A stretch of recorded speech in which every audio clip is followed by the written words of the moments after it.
specialist guest, Nick Kroll, also from The League. There you go. Thank you for being here, Nick. Thanks for having me, guys. Oh, brother. So, let's just get right into it. Expectations met? Exceeded? What do you think, Jason? I watched this movie at 10 o'clock this morning, and it literally blew my mind. I went in thinking, oh, this is going to be really garbage, and but I was also like, oh, but it's going to be fun. I'm going to have fun, and then I was instantly obsessed with how stupid it was. It's amazing because it is PG-13 too, so they can't get too dark at any point. I actually thought it was going to be a much more of a Chicago kind of musical. Yeah. I thought it was going to be bigger and better. It was the shittiest looking. I feel like they shot everything. They were like, well, let's just point the camera in that direction and we'll make that the bedroom. And then this over here, everything, we'll just point the camera in this direction, it'll be the stage. Everything. They were in that bedroom forever. Constantly. Well, Could they have gone to a coffee shop? Was it based on a play, though? It was based on a play. I don't think so. If it was, that play needs to be erased from history. I have so much to talk about. Most importantly, Alan Cummings' performance. Oh, Alan Cummings. I feel like... why is he in that movie? Why is he in it? I feel like what might have happened is that he auditioned for the Stanley Tucci role. Well, or that he was up for it at one point. And they realized, we gotta go with Stanley. It's not gonna work out. He already But then they the felt glass. really badly. And... they felt like, we have this random character that has one line, and then he was just on set and was inserted into a gazillion shots. That's the only thing that makes sense to me. They told Tucci that this was Devil Wears Prada too. Yeah. So he was confused. He was confused. No joke. Stanley Tucci is playing the exact same character he was in Devil Wears Prada. Yeah, And without a the doubt. same scenes, poking through a garment rack. Exactly. It was the same. Hey, Alice. Welcome to Wonderland. terrible lines. Terrible lines. He, first of all, I feel like that was someone saw in our movie. It's a tip of the hat. Yep. And if Joel Grey was still alive, I'm sure he'd be like, let's pay $50 for a ticket to see this. Terrible. Well, I actually went in with very high expectations. I was worried that this was going to be the first movie we were going to talk about because I told Paul I thought I would like it too much. Really? And I was worried. I was concerned. You looked at me in the first minute and you were I like... could not believe what was happening. I've never been in a movie where you are not located in any time, in any space. It was I had no idea what time period we were in.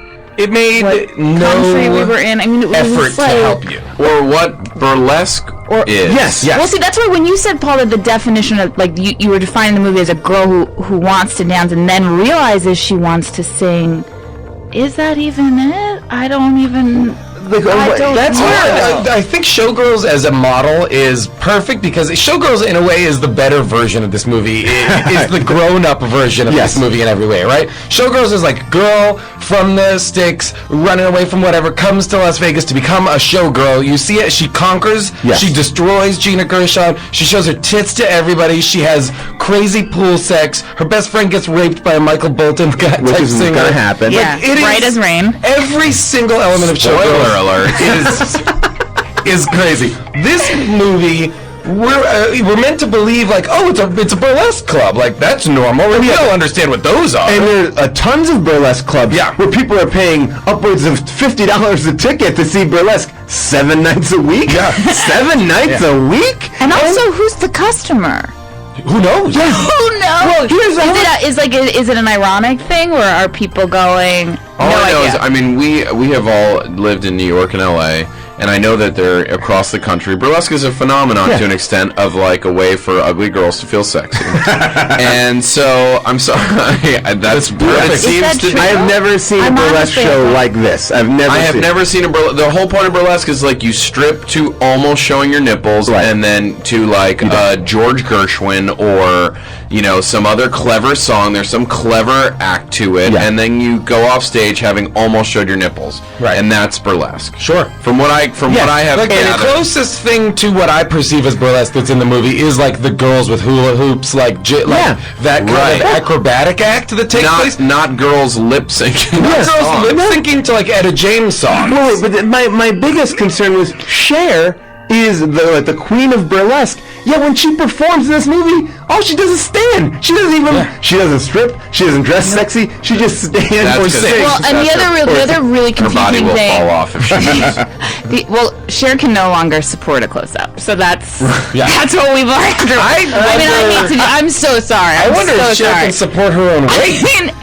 It's out of control. Well, but the really confusing thing is that if the movie is about like this change in burlesque where people do start singing and that this is like a new thing, well then why was Cher singing in the first scene? She's the only one who's allowed to sing, is what it says. Yeah, which doesn't make any sense because it's a burlesque club that Kristen Bell built with her. Because at one point, like, we built this club together. Right, that doesn't make any sense. Yeah, that whole Kristen Bell storyline of like Nikki can do whatever she wants, like the one who's that, you know, Christina Aguilera is usurping, basically. But it's never clear as to why she's that person or what she The movie actually is like brings. a Disney thing, because like she usurps her, but then at the end it's like, come back in, you're actually pretty cool. Like, it's like, really? Oh, okay. Like, well, they do it a ton of times, like raising stakes and then just pulling them out. Like that girl who got pregnant, it's like, oh, well, but he married her. And he's very wealthy, actually, and had a lovely wedding. And she continues to dance at the club through her pregnancy.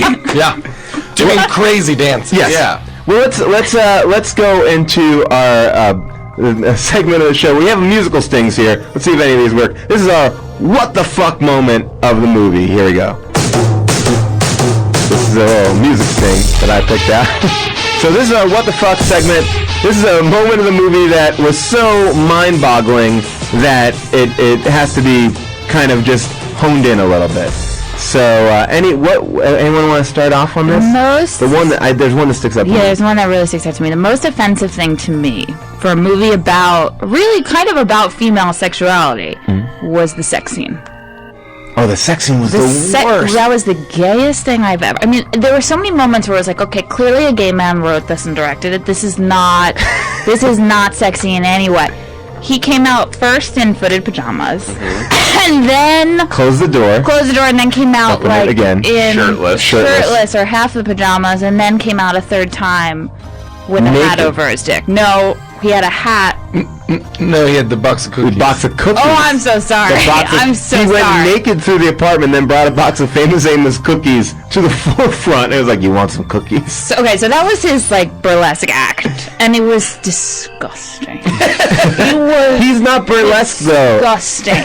How dare they? I mean, I just thought it was like unbelievably offensive and so unsexy, and also to set up the love interest as a gay man for the first 15 minutes of the movie. Like, I'm sorry. I didn't think he was gay. Did you think he was gay? I did not think he was gay. Yeah. But I also didn't because I was like, oh, that's the love interest. So there's no way he's gay. Right. I was giving her a shot. Yes, so, but I felt like I deserve my money back just for that. Go ahead. My what the fuck moment, I think, was when they told Christina Aguilera that she could wear a wig when she was wearing a wig the whole movie. Yeah. You know what I It's mean? a real wiggy movie. Yeah, that movie should literally be called Wigs, in my mind, because everybody... Kristen Bell's is wearing a wig, right? Yep, I think so, Cher is wearing a face wig and a body wig and a hair wig. And Aguilera is wearing that awful wig throughout the movie. Like a yellow wig. Yeah. Cher can only, by the way, be shot in complete darkness, and someone has like a mag light standing 50 feet away, just like illuminating her face. And her eye sockets are bottomless. Oh my god! And then they highlight the bottomlessness with this like crazy glitter thing. She literally looks like she has disco eyeballs. Oh, and her face literally does not move. Her face, it's really sad. It's like her mouth hangs out of it, but it barely moves. Her lips barely move. She is frozen. But I said to June that affects her performance because it's kind of like everything she's saying is kind of like witty or wry. It's like, so I'm gonna eat this turkey sandwich. It's like, oh, is that funny? I don't know what you're saying. Like, we're gonna play this bank. It's like, oh, it's weird. I don't know when she's being funny. I'd like to pose a question to you guys and the listening audience. Should we start a campaign to be able to take away people's Oscars? Retroactively for later performances. Yes, we should. Well, the whole Moonstruck cast would get their Oscars taken away, right? Didn't Nicolas Cage get one for that too? No, he did. But he's gotten an Oscar. He has for Leaving Las Vegas. Oh, wow. Take it away. Take it away. Take it away. But then, you know what? Give it back to him for Port of Call New Orleans. That was kind of Port of Call New Orleans. And then take it away again for Race from Witch Mountain. That was a rock. That was a rock. Oh, sorry. Does Drive Angry, maybe? There's a lot of movies you can take away from. My what the fuck moment is definitively when, like, all the girls after Christina Aguilera has kind of, like, ascended a notch, and, like, all the girls are like, you want to go out for pizza? Yeah. Okay, and then the girls all leave, and Christina Aguilera didn't leave in time with them, so she's kind of like, oh, but I don't have any friends, and then she sits in her mirror and starts putting on makeup, and Cher comes over. Cher comes over and is like, Cher comes over and is like, that brush is too old, you're not doing it right. And then Cher literally puts makeup on Christina Aguilera, and Christina Aguilera is like, my mom did it when I was 7. And Cher literally... I never had a mom to teach me how to look like a tranny. So literally, Cher puts makeup on Christina Aguilera, they have this heart-to-heart, Christina Aguilera looks into the mirror and gasps, and Cher goes, see?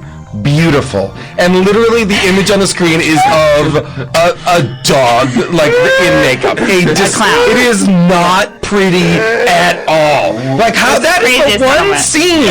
That is the one scene you need to nail, making Christina Aguilera look good, and she looks like fucking garbage. Yeah, I know. It's tough. Beautiful. The one thing that I feel like, this may be my what the fuck moment. It's a larger concept, but this is a club that's in trouble. They can't make any money whatsoever, but yet every night they put up, it's packed, and they put up elaborate set pieces. Like Christina Aguilera, this guy, you always think, oh, is it a week pass? And you find out 2 minutes later, no, that's like 2 hours ago. Yeah. And they have built an elaborate letters of burlesque out on stage with light bulbs in it, choreographed, and the guy came up with the song in the morning. In the morning he came up with it. And that's why they're bankrupt, is they're building they're rush ordering these set pieces. Well, and they have Stanley Tucci on salary, like, every day. I mean, which is insane. I mean, I started to feel after a certain point, like, I don't think Cher should run this club. Like, I don't think she's capable of it. I was going to say, one of my favorite performances is Peter Gallagher as her like, harried, like, co-investor husband. He looked like a Doonesbury cartoon of, like, a hairy guy. Like, his tie's always undone, his hair's like, oh. Should anybody explain quickly what exactly the plot of the movie is, or no? Yeah, I mean, there's Can anyone? I mean, she moves to Hollywood to become not even a burlesque dancer, a dancer. Then she finds that her true love is burlesque, and then she finds that not only that's actually not what she's good at. She's really good at singing, but in the meantime, the club is closing down. Why? Because they haven't paid their rent. Oh, no, because they took out 2 mortgages and they have balloon payments coming in. Balloon payments. There's real specific financial crisis stuff. By the way, there's like 4 or 5 last notice payments. Oh, yeah. Well, then she goes to speak to the vice president of loans. The vice president of loans! Oh man! I hope that scene is actually not. That scene is not in the movie. But I want it to be on the DVD because I just want there to be a scene where. The problem is no banks would have low lighting. Didn't show it. The whole movie feels like you don't see Cher during the day. You never see Cher during the day in sunlight. But the whole movie because she's made of wax and will melt. The whole movie feels like somebody's just pitching this idea, like, yeah, so there's a bunch, so now it gets worse, it gets even worse with the business situation, and now it's getting even worse, and there's like another notice, like the way you would pitch a movie and say, like, well, not this, like, it's not going to be this scenario, but just imagine. This is the bad example. This is the bad example of what, that's what the entire movie was, like, not pizza, it's not like she's not going out for pizzas and other, but something like It'll be that. pizza. We'll put a pizza. I mean, we'll just shoot pizza and then we'll come up with something on the next round. Everything most generic. Every choice they make in the movie is literally